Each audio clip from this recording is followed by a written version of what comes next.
In today's video, I'm going to teach you how to comment on a Trello board. Whether you're collaborating with a team or managing your personal projects, leaving comments on Trello cards can be an invaluable way to communicate and keep everything organized. Let's dive into the process step by step.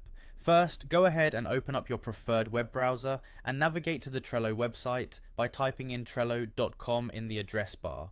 Make sure you're connected to the internet for this step. Once the site loads, you'll see the home page. If you haven't logged in yet, direct your attention to the upper right corner of the page where you'll find the login button. Give it a click. Now, you are presented with multiple options to log in. You can choose to log in using your Google, Microsoft, Apple or Slack accounts if you prefer a seamless experience with your existing profiles. Alternatively, you can use your dedicated email address associated with Trello. Just enter your credentials and you'll be on your way.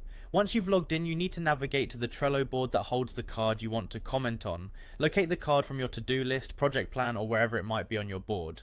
Click on the card to flip it over and reveal its backside, which is where you're going to be working.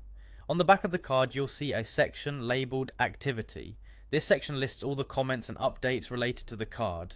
It's your central hub for communication on this task. Start by clicking into the text box, which usually prompts you with "Write a comment." Here you can start typing your thoughts, questions or updates. If your comment needs additional context, you can easily attach files or other resources by clicking the paperclip icon next to the comment box. This allows you to add pertinent documents or screenshots that can help convey your message more clearly.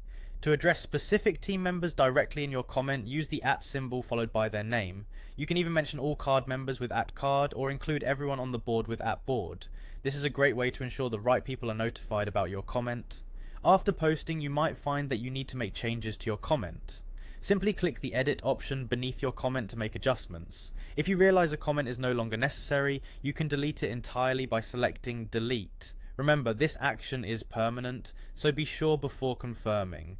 And that's it. Now you know how to effectively comment on a Trello board, enhancing your collaboration and keeping all board members informed. Thanks for watching, and make sure to let us know if there are any other Trello tips you're interested in.